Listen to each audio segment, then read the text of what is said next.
Hi everyone, I'm Athena Ali, the Get Noticed coach, career strategist and public sector job application specialist. Welcome to my live broadcast today on what to do when an internal applicant applies for the six-figure job that you want. Now, before I start today, I'd like to do an acknowledgement to country. In the spirit of reconciliation, I acknowledge the traditional custodians of country throughout Australia and the connections to land, sea and community. And I'd like to pay respect to their elders, past and present, and extend that respect to all Aboriginal and Torres Strait Islander people today. Thank you for being here and welcome. I'd also like to thank our first responders today because it was Thank Our First Responder Day yesterday, and most of our first responders are public servants. So thank you to all of those people, particularly over the last 2 years, for that tireless work that you do for the community. We thank you. So in this weekly live today, I wanted to talk about, what to do when an internal applicant applies for the six-figure job that you want. Now, if you're here live, say hi in the comments below. And if you're watching the replay, add hashtag replay in the comments below, or if you have any questions while I'm speaking, I will try and get to them while we're in the live, but if not, I always come back and just check the comments to make sure there aren't any other questions I may have missed. You can also view this on my YouTube channel. If you are stuck with LinkedIn or something happens to LinkedIn, you can watch this on my YouTube channel as well, live or on replay.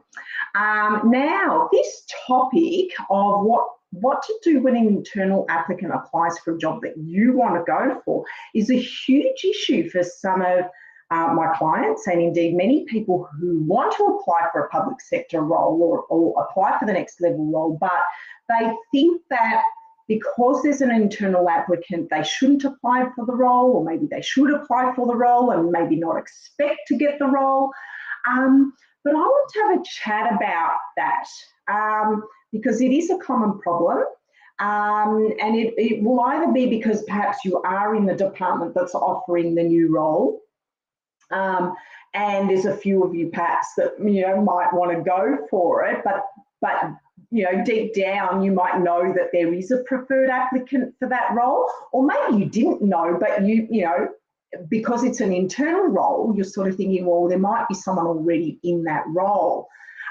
Or perhaps you're applying from another agency going into a new agency or new department, or perhaps you're moving from local government to state or state to federal, and perhaps you find out there's an internal person already working in the role, perhaps as a contractor, maybe it's a new role, someone's been temping in it, and you're concerned about the fact that there will be an internal applicant for the role. Now, what do you do? Well, there's several options. You either don't apply, you either apply and assume you're not going to get the role, or you apply as if there is no other person going for the role, or that you're the best person for the role. My preferred way is the third way, but it really depends on how passionate you really are about that particular role that you're applying for.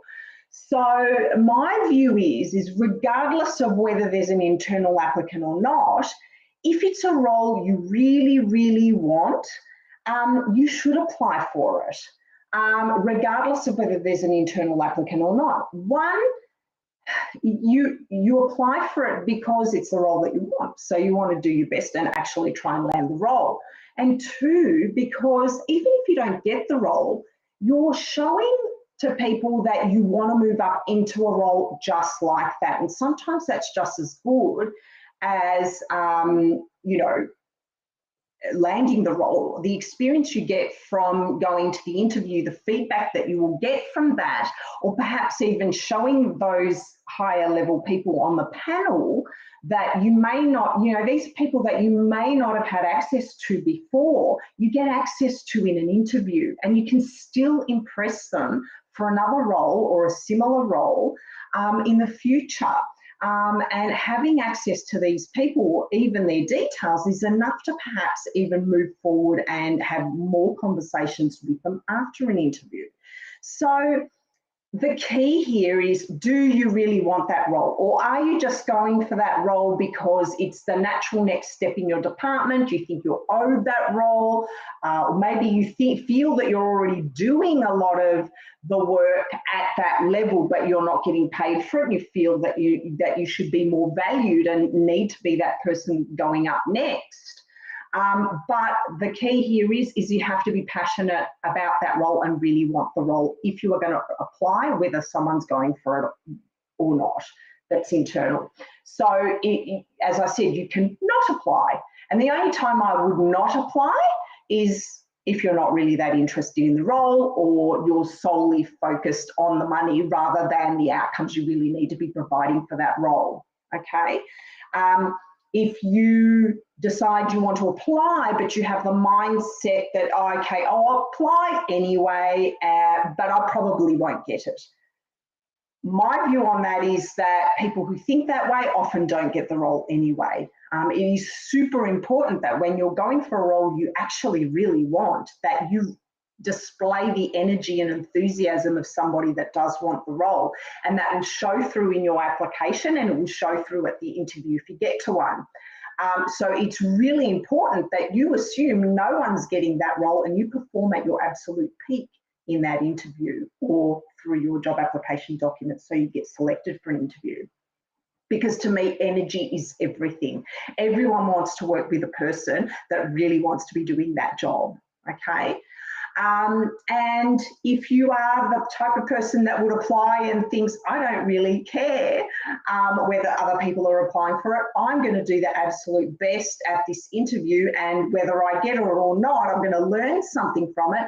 That's the best place to be in if you're going to apply for a role when you know there's an internal applicant, because one, you'll do your best to knock their socks off, and if it's a role you really want, you probably will.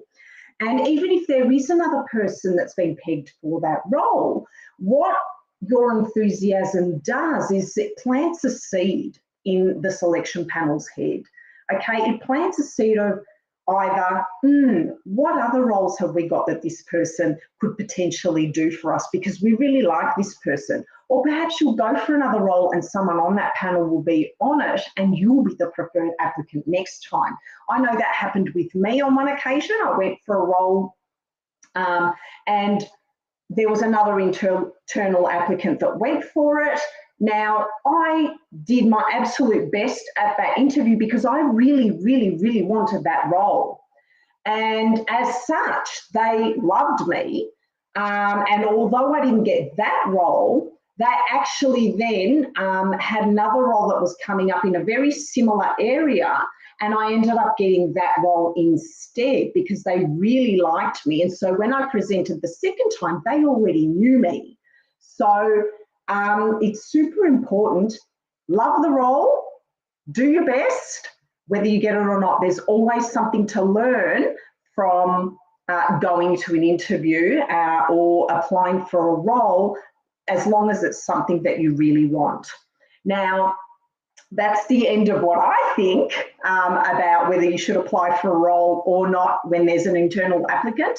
If you have any comments about this, perhaps you've had experiences yourself about what that's like or what you think about that process, I'd love to hear your comments down below, and let's have a chat about it. Let's have a bit of a debate about it and what you actually think about that. Now, if you want some more tips and you want to learn about how you can wow a hiring manager to pick up your application and get really excited to see you, I'd love to see you at my next masterclass, which is on Tuesday the 21st of June, and it is at 8 p.m.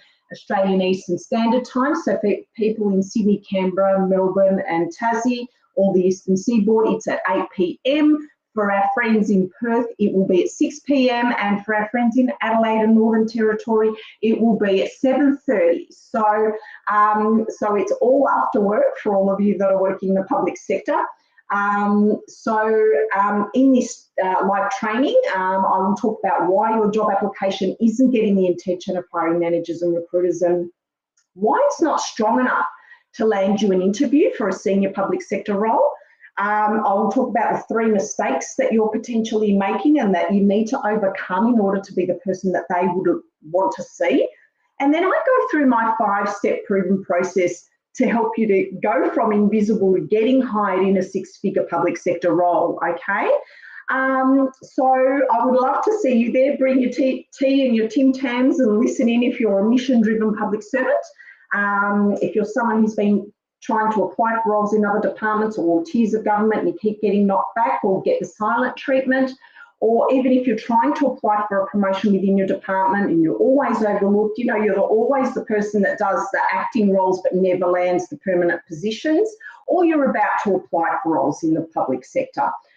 You must register for that masterclass to get access to it. And I'll just pop a link down below for that. If you'd like to register, I'd love to see you there. I'd love to meet you, and I'd love to help you. It's really important to me. I'd love to be able to help more mission-driven public sector employees who love what they do, land their next level role that they love that can help the community. So that's the end of my live today. I hope you're all keeping warm. It is freezing here in Melbourne. So I hope you have a wonderful day and I will see you next time. Bye.